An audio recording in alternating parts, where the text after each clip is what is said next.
Hello friends.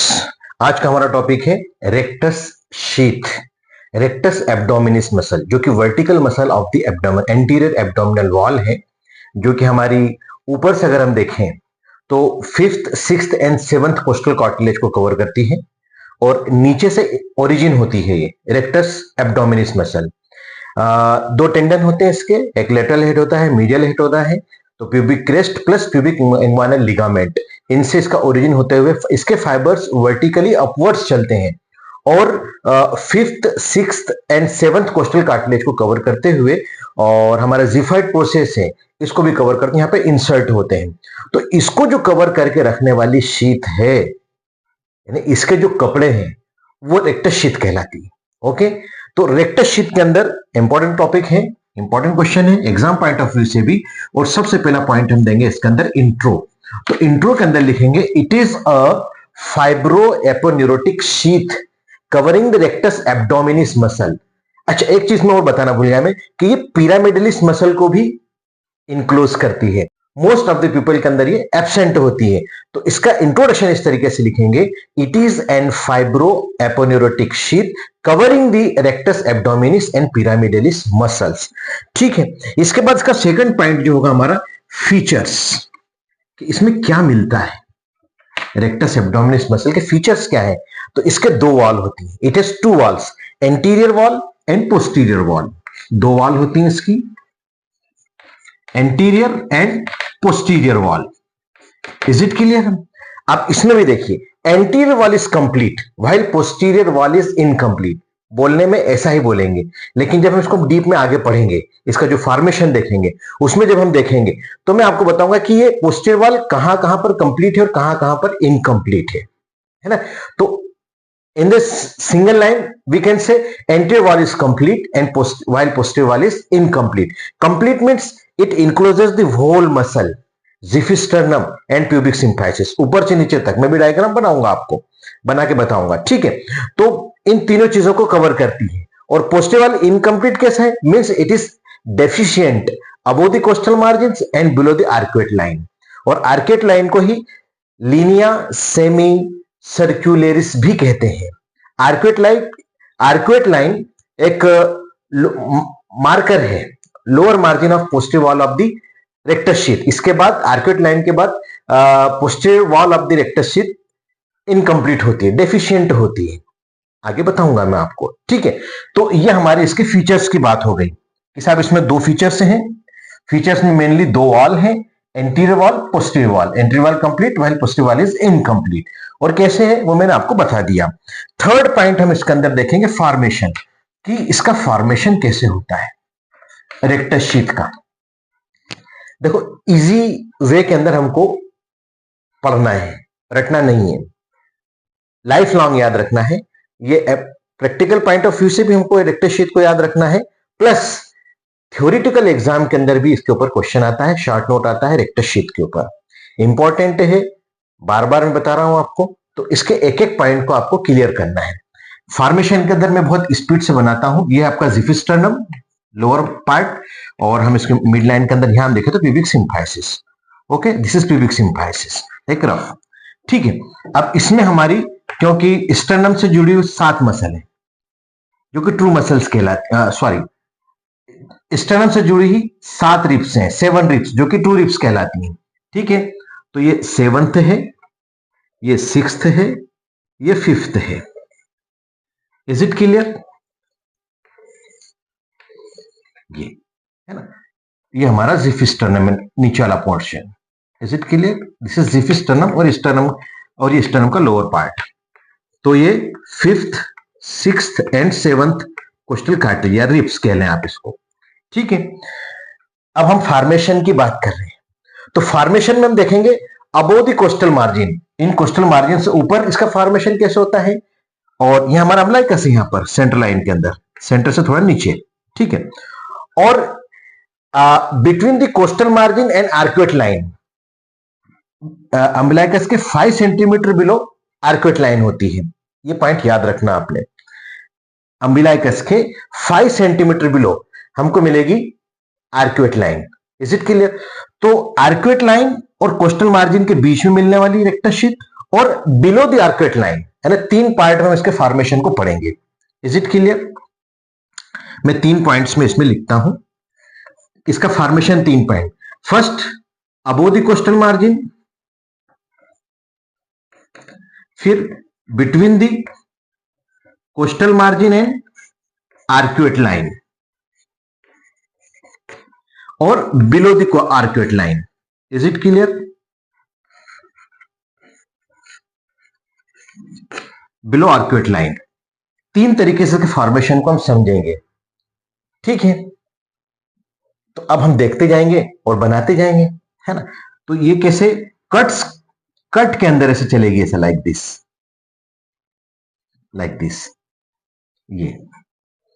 ये हमारी क्या है? रेक्टस शीट है। ये ऐसा मैं बना देता हूं इसको, ये रेक्टस शीट है साहब। ये हमारी रेक्टस शीट है जिसने कि रेक्टस एब्डोमिनिस मसल को इंक्लोज किया है। सिमिलरली ऐसे जाएगी यहां से भी, और यहां से ऐसे आ जाएगी इस साइड में, दोनों साइड में है। ये समझ में आ गया आपको? इतना क्लियर हुआ? अब चूंकि रेक्टस एब्डोमिनिस मसल को कवर कर रही, तो रेक्टस एब्डोमिनिस का ओरिजिन मैंने बताया था कि एक तो लेटरल हेड है और एक मीडियल हेड है, ठीक है? ऐसे तो ऐसे जाके, और ये ऊपर की तरफ रनिंग अपवर्ड्स, इसके जो फाइबर्स हैं वर्टिकली अपवर्ड्स रन करते हैं, और 6, 7, 6 और 5th कोस्टल मार्जिन के ऊपर जाकर इंसर्ट होते हैं। जिफाइड प्रोसेस भी इसके अंदर होता है, वहां भी इंसर्ट होते हैं। और नीचे यहां से ओरिजिन हो 2 टेंडिनस हेड से इसका। यहां पर इंग्वाइनल लिगामेंट आ रहा है हमारा, आगे हम बहुत डीप में पढ़ेंगे इंग्वाइनल लिगामेंट को। तो कुछ पोर्शन, एक हेड इसका इंग्वाइनल लिगामेंट से होता है, प्यूबिक इंग्वाइनल लिगामेंट से, एक होता है प्यूबिक क्रेस्ट से, ठीक है? और ऐसे फाइबर्स। लेकिन ये जो शीट मैंने बनाई है, ये रेक्टस शीट है, जो कि रेक्टस एब्डोमिनिस मसल को anteriorly as well as posteriorly cover करके रख रही है, इसको ढांक के रख रही है, इसलिए हमने इसको शीट कहा है, कवरिंग कहा है ना। तो अब इसके फॉर्मेशन में देखेंगे कि अबोव द कोस्टल मार्जिन इसका फॉर्मेशन कैसे होता है। तो हर पॉइंट के अंदर, हर फॉर्मेशन के अंदर हम 2 चीज देखेंगे, एंटीरियर वॉल और पोस्टीरियर वॉल। हर फॉर्मेशन में above coastal margin 2 wall, anterior wall, posterior wall. अब मैं इसका केस लेता हूं, ठीक है? तो अबोव कोस्टल फर्स्ट वाला ले रहे हैं अपन, है ना। तो ये आपकी रेक्टस एब्डोमिनिस मसल है सेक्शन के अंदर, ठीक है? और ये rectus abdominis above coastal margin की बात कर रहे हैं, directly rests on 5th, 6th और 7th कोस्टल कार्टिलेजेस। इनको ऊपर डायरेक्टली रेस्ट कर रही है। ये 3 आपकी रिब्स हो गई। Is it clear? अब यहां पर क्या हो रहा है कि हमारा aponeurosis of external oblique muscle ये चला, यहां से आया और यूं करके चला, ये एंटीरियर वॉल बनाया, aponeurosis of external oblique muscle, और ये कहां? ज़िफाइड प्रोसेस पे जाके अटैच हो जाता है। दिस इज ज़िफाइड प्रोसेस, ठीक है? दिस इज ज़िफाइड प्रोसेस, और ये कोस्टल कार्टिलेजेस है। Is it clear? और ये हमारा एक्सटर्नल ऑब्लिक मसल है, और ये इसका एपोन्यूरोसिस है। तो anterior wall, this is anterior portion and this one is a posterior portion, इतना याद रखो आप, है ना। तो anterior wall is form by the aponeurosis of external oblique muscle, and posterior wall deficit है, यहां पे कमजोर है। और rectus abdominis muscle, this one is a rectus abdominis muscle, this is rectus abdominis muscle, okay. हम इसी के कपड़े की तो बात कर रहे हैं। तो rectus abdominis muscle directly rests on costal cartilages, 5th, 6th and 7th costal cartilages. ये क्लियर हुआ? तो फॉर्मेशन में अबोव कोस्टल कार्टिलेज ये डायग्राम बनेगा, एक्सटर्नल ऑब्लिक मसल बनाएंगे, इसका एपोन्यूरोसिस बनाएंगे जो कि ज़िफाइड प्रोसेस अटैच होगा, ये इसके नीचे ठीक रेक्टस एब्डोमिनिस मसल आ जाएगी, फिर हमारे कोस्टल कार्टिलेज हो जाएंगे 5th, 6th, 7th। Is it clear? The anterior wall is formed by the aponeurosis of external oblique muscle, while posterior wall is deficit, and rectus abdominis muscle directly rests on the coastal cartilages, 5th, 6th and 7th coastal cartilages. Is it clear? अब हम बात करेंगे between the coastal cartilages, coastal margins and arcuate line. इसके बीच में rectus abdominis rectus sheath कैसे होती है, उसका फॉर्मेशन कैसे होता है, उसके बारे में बात करेंगे। Okay, now between the costal margin and arcuate line, यहां भी हम दो वॉल पढ़ेंगे, anterior wall and posterior wall. ठीक है, डायग्राम मस्ट है और बहुत इजी है, जैसा मैंने अभी बताया वैसा ही डायग्राम अभी भी बनाना है आपको। सबसे पहले आपको बनाना है रेक्टस एब्डोमिनिस मसल, क्योंकि हम इसी को कवर कर रहे हैं। तो this is rectus abdominis muscle, इसके फॉर्मेशन की बात कर रहे हैं। ठीक है, तो anterior wall is form by aponeurosis of, anterior wall is form by aponeurosis of external oblique muscle. ठीक है, aponeurosis of external oblique muscle, and ये हमारी इंटरनल ऑब्लिक मसल है। मैं इसको पिंक कलर से ले लेता हूं, दिस इज इंटरनल ऑब्लिक। अब यहां पर क्या होता है कि इंटरनल ऑब्लिक मसल की दो लेमाइना बनती है, एक एंटीरियर लेमाइना बनती है और एक पोस्टीरियर लेमाइना बनती है। मतलब इसको जो इंटरनल ऑब्लिक मसल है दोनों तरफ से इनक्लोज करती है, कंप्लीट इनक्लोज करती है। एक्सटर्नल ऑब्लिक ऊपर से कर लिया और इंटरनल ऑब्लिक ने एंटीरियर भी किया और पोस्टीरियर भी किया। मैं थोड़ा दूर दूर बना रहा था कि आपको समझ में आए, है ना। और इसके बाद हमारी एक और मसल है ट्रांसवर्स एब्डोमिनिस। ठीक है, तो इसकी जो पोस्टीरियर वॉल है वो ट्रांसवर्स एब्डोमिनिस मसल से भी बनती है। Is it clear? और इसके बाद होता है हमारा फेशिया ट्रांसवर्सेलिस। तो इसको अपन थोड़ा डॉट डॉट करके, ताकि आप इसका डिफरेंशिएशन समझ में आए कि साहब हमने फेशिया बनाया है। ठीक है, ये समझ में आया। तो ये है आपकी रेक्टस एब्डोमिनिस मसल, ये आपकी external oblique muscle, pink colour से हमने बनाई इंटरनल ऑब्लिक मसल। ठीक है, और पर्पल कलर से हमने बनाई ट्रांसवर्स एब्डोमिनिस मसल, और जो डॉट डॉट करके हमने बनाया है ये हमारा फेशिया ट्रांसवर्सल। सब शॉर्ट फॉर्म लिख रहा हूं मैं, EO IO T F T, है ना, क्योंकि मैं बोल तो रहा हूं, आपको समझ में आ भी जाएगा। ठीक है, तो ये हमारी एंटीरियर वॉल बनी, किसकी? रेक्टस शीथ की। कहां पर? Between coastal margin and arcuate line. अब समझो इसको, आर्कुएट लाइन क्या है? It is found in the posterior wall of the rectus sheath between the umbilicus and pubic symphysis. ये प्यूबिक सिम्फाइसिस है और यहां पर मैंने आपको अम्बलाइकस बना के बताया था। तो इसके और इसके बीच में आर्कुएट लाइन मिलती है हमको like this, 5 centimetre below the posteriorly. Anteriorly में समझना है, इसमें पोस्टीरियरली होती है, 5 सेंटीमीटर बिलो दी अम्बिलाइकस। ठीक है, तो ये याद रखना आर्कुएट लाइन को, है ना। और इसमें क्या है कि अप टू दिस लेवल, मतलब 3/4 लेवल के ऊपर कोस्टल मार्जिन और इसके बीच में, यहां पर रेक्टस शीथ स्ट्रॉन्गेस्ट होती है। ये याद रखना, 3/4, approximately 3/4 part of rectus sheath is strongest part. यहां पर इसका 3/4, अगर हम 4 हिस्से करें तो 3 हिस्से ये स्ट्रॉन्गेस्ट पार्ट होता है। किसका? रेक्टस शीथ का। Is it clear? Posterior wall कैसे बनी? एंटीरियर वॉल की बात होगी। Posterior wall it is form by the posterior lemma, ये पोस्टीरियरली है, तो posterior lamina of internal oblique muscle, transverse abdominis muscle और फेशिया ट्रांसवर्सेलिस। ऐसा आपको लिखना है। इसमें भी दो वॉल बनाएंगे, एंटीरियर वॉल, पोस्टीरियर वॉल। ठीक है, anterior wall form by the external oblique muscle, anterior lamina of internal oblique muscle, posterior wall is formed by the posterior lamina of internal oblique muscle, transverse abdominis muscle and fascia transversalis। इतना clear हुआ? अब हम बात करेंगे formation, third point की, below the arcuate line. Arcuate line के नीचे इसका फॉर्मेशन कैसे हुआ है? तो बिलो द आर्कुएट लाइन, इसमें भी दो वॉल है, एंटीरियर वॉल और पोस्टीरियर वॉल। तो यहां पर जो पोस्टीरियर वॉल है डिसअपियर होती है, leaving only anterior wall formed by aponeurosis of all 3 muscles। अब हम below the arcuate line की बात कर रहे हैं। ठीक है, तो below the arcuate line again this is our rectus abdominis muscle।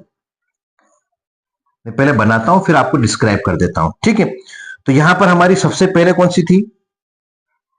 External oblique muscle. इसके बाद हमारी इंटरनल ऑब्लिक, तो इसके दोनों लेमाइना ऊपर आ जाएंगे। आप इतना याद रखना, दोनों लेमाइना ऊपर आ जाएंगे यहां पर, इंटरनल ऑब्लिक। उसके बाद हमारी थी ट्रांसवर्स एब्डोमिनिस, ये भी एंटीरियरली चली जाएगी बिलो द आर्कुएट लाइन। ठीक है, बट फेशिया ट्रांसवर्सेलिस अभी भी यहीं रहेगा। Is it clear?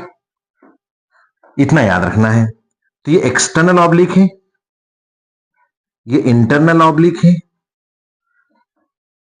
Purple colour से ट्रांसवर्स एब्डोमिनिस है, और ये जो पीछे की सबसे लास्ट में है ये हमारा फेशिया ट्रांसवर्सेलिस है ना, और बीच में तो ऑफ कोर्स रेक्टस एब्डोमिनिस है ही मसल। तो हम बिलो आर्केट लाइन की बात कर रहे हैं। तो here posterior wall disappears, living only anterior wall. Posterior wall disappear हो गई और सिर्फ एंटीरियर वॉल बची है, और ये बनी है aponeurosis of all three flat muscles. जितनी भी तीनों फ्लैट मसल्स हैं, एक्सटर्नल ऑब्लिक, इंटरनल ऑब्लिक और ट्रांसवर्स एब्डोमिनिस, ये एंटीरियर वॉल बना देंगी इसकी, ठीक है। और पोस्टीरियर वॉल जो होती है हमारी, या कह लें कि रेक्टस एब्डोमिनिस मसल जो है directly rests on the fascia ट्रांसवर्सेलिस, ये डायरेक्टली फेशिया ट्रांसवर्सेलिस पर रेस्ट करेंगे। इतना क्लियर हुआ? तो यहां पर पोस्टीरियर वॉल डेफिशिएंट होती है। फिर बता, एक तो ऊपर डेफिशिएंट थी और एक आर्कुएट लाइन के नीचे डेफिशिएंट है, क्योंकि rectus abdominis muscle directly rest किसके ऊपर कर रही है? फेशिया ट्रांसवर्सेलिस के ऊपर रेस्ट कर रही है। तो इट इज द रीजन कि this area is prone to hernia, कि यही कारण है कि ये जो रीजन है हर्निया के लिए प्रोन होता है। मतलब ज्यादा यहां पर हर्निएशन, हर्निया मतलब क्या कि अपनी जगह से किसी चीज का निकलकर बाहर आ जाना। एक वीक एनाटॉमिकल स्पेस से इंटरनल जो विसराज है या इंटरनल ऑर्गन है वो हर्निएट हो जाता है, बाहर निकल जाता है। एनाटॉमिकल वीक स्पेस कहलाता है ये बिलो द आर्केट लाइन। तो ये जो एरिया है it is more prone for herniation. ये इंपॉर्टेंट क्वेश्चन है जो कि आपको वाइवा में भी पूछा जा सकता है, मल्टीपल चॉइस क्वेश्चंस में भी पूछा जा सकता है, ठीक है। तो ये it is all about the formation of rectus sheath. अब हम बात करेंगे contents of the rectus sheath की। ओके, तो फोर्थ पॉइंट जो हमारा होगा यहां पर फॉर्मेशन के बाद, कंटेंट्स कि रेक्टस शीथ में क्या क्या होता है। Contents of rectus sheath, is it clear? तो अगर आपको याद हो तो इसके अंदर मैंने बताया था कि अगर हम इसको ग्राफिकल याद करें, इसमें मसल्स होती हैं, आर्टरीज होती हैं, वेन्स होती हैं और नर्व्स होती हैं। चार चीज होती हैं। मसल्स में कौन कौन सी हैं? तो मसल्स में आपके मेनली इसके अंदर रेक्टस शीथ के अंदर कौन सी है? रेक्टस एब्डोमिनिस है मेनली, मेन कंटेंट। और पिरामिडलिस भी होती है अगर प्रेजेंट है तो, लोअर पार्ट के अंदर पिरामिडलिस नहीं होती है। तो अगर प्रेजेंट है तो मैंने बताया कि मोस्ट ऑफ द पर्संस के अंदर ही आप होती ही नहीं, प्रेजेंट नहीं होती है, लेकिन अगर प्रेजेंट है तो इसके कंटेंट्स में आ जाएगी। तो मसल्स के अंदर ओनली वन रेक्टस एब्डोमिनिस और पिरामिडलिस अगर है तो, इफ प्रेजेंट। देन ऐसा आप ग्राफिकल भी लिख सकते हैं। मसल्स फर्स्ट कंटेंट, इसमें दो है, रेक्टस एब्डोमिनिस है, पिरामिडलिस है। Then arteries.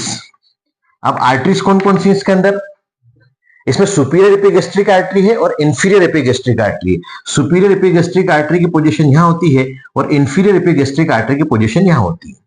तो दो आर्टरीज हैं इसके अंदर। अब आर्टरी है तो वेन भी होंगी। तो सुपीरियर एपिगैस्ट्रिक वेन है जो कि इंटरनल थोरेसिक वेन से जुड़ती है जाके, और एक है इंफीरियर एपिगैस्ट्रिक वेन जो कि एक्सटर्नल इलियक वेन से जाकर जुड़ती है। Is it clear? तो superior epigastric vein joins the internal thoracic vein और inferior epigastric vein joins the external iliac when.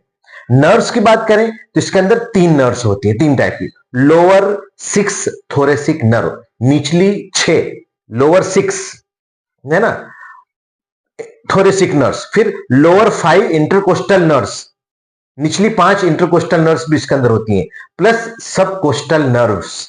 ये तीन टाइप की इसमें नर्व्स भी होती हैं। तो आर्टरीज हो गई, वेन्स हो गई और नर्व्स हो गई। Is it clear? तो चार मेन कंटेंट्स की हमने बात कर ली, muscles, arteries, vein and nerves. Is it clear? अब हम बात करेंगे फंक्शंस ऑफ रेक्टस शीथ की, किसके काम क्या है। तो मेन जिसका फंक्शन है, it maintains the abdominal wall strength, abdominal wall की स्ट्रेंथ को बना के रखना। Second function, it protects the underlying viscera, इसके नीचे जितने विसराज हैं, एब्डोमिनल ऑर्गन्स हैं, उनको प्रोटेक्ट करके रखना। थर्ड इसका फंक्शन है, it prevents Boeing of rectus muscle, है ना, झुक जाना, बोइंग होना ड्यूरिंग कॉन्ट्रेक्शन एंड दस increases the efficiency of muscles, है ना। तो ये क्या करता है कि इसको झुक, जो इफिशियंसी ऑफ मसल है उसको बढ़ा के रखता है, रेक्टस शीथ कवर करके रखता है, ठीक है, मजबूती देता है। देन अप्लाइड एस्पेक्ट, ठीक है। तो कंटेंट्स के बाद हमने देखा इसका फंक्शंस, 5वें नंबर पे फंक्शंस, और फंक्शंस के बाद आप लिख देना 6ठे पॉइंट पे अप्लाइड एस्पेक्ट, क्योंकि अप्लाइड के बिना मजा नहीं आता है। तो 6 पॉइंट के अंदर हमको रेक्टस शीट को डिस्क्राइब करना है। तो छठा पॉइंट हम लेंगे अप्लाइड एनाटॉमी। अप्लाइड एनाटॉमी के अंदर सबसे पहला पॉइंट लेना आपने डाइवेरिकेशन ऑफ रेक्टाई, बहुत इंपॉर्टेंट है। डाइवेरिकेशन ऑफ रेक्टाई क्या मतलब होता है, मैं आपको समझाता हूं। डाइवेरिकेशन ऑफ रेक्टाई, तो कुछ कंडीशंस ऐसी होती हैं जिससे कि